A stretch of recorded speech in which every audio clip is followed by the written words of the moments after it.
training, practicing, and practicing.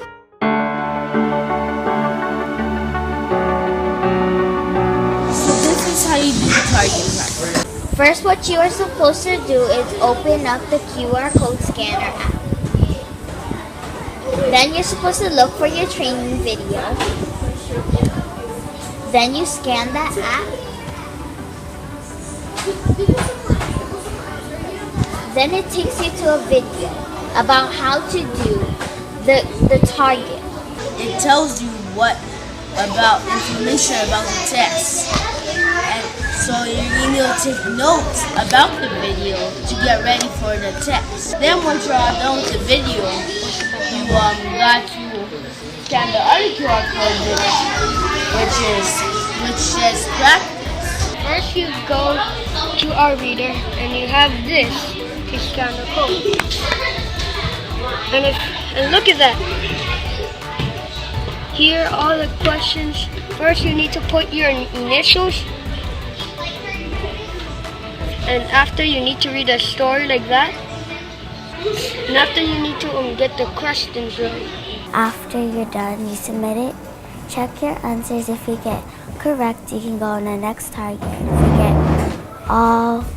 If you get wrong, you either do it again or ask somebody to help you. We start with read, write, and identify fractions, and then we move on to identify numerator and denominator, and we keep going and going to the last one. Then when we're at the last one and we did it all, we move on to a new board, and then we do easy to hard problems, and then this is our quarter board of the math focus, so we can learn good things of the math. I really wanted all of my students to feel successful. A lot of times when we try to progress through a unit as a whole class, only the students who have mastered the target that we're on feel successful, and everybody else kind of feels lost. And when they see that they're not getting the scores that they want, they get discouraged.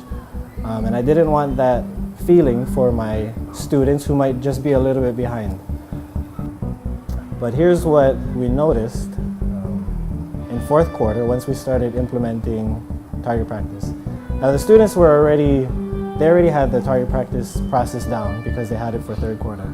So they already knew how to do it, they just transferred it to reading. The first week that we took the Reading Wonders assessment, I had 6 students get perfect scores on the weekly assessment. The next week, it climbed even higher. And then the next week, it climbed even higher. The post-assessment that we did for Reading Wonders, I had 16 students who got MPs. I remember watching the scores as they were coming in and almost laughing at how unbelievable it was. Afterwards, I showed the students their scores. I showed the students how their scores have increased from the beginning of fourth quarter to the end of fourth quarter. And I asked them, I said, why did the scores all of a sudden go up? And the students answered, they said that we focus a lot more. We use technology, we use the iPads, and we do target practice. So the way that it's different is that the students take charge of what they're learning. And the students can be working on different things at the same time. I feel like once I release them to begin their target practice, that I become more of a coach or a tutor. I kind of just float around and I see what the students are working on.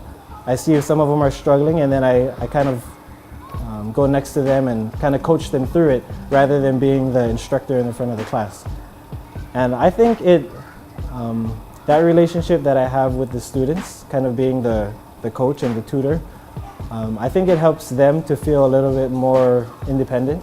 I think it helps them to feel a little bit more responsible for what they're learning. When the students check their scores, they can see their classmates' scores. That was something that we had to have a heart-to-heart about as a class, because they're able to see the performance of their classmates. And the idea that we have in this classroom is that we're a family, and family members help each other.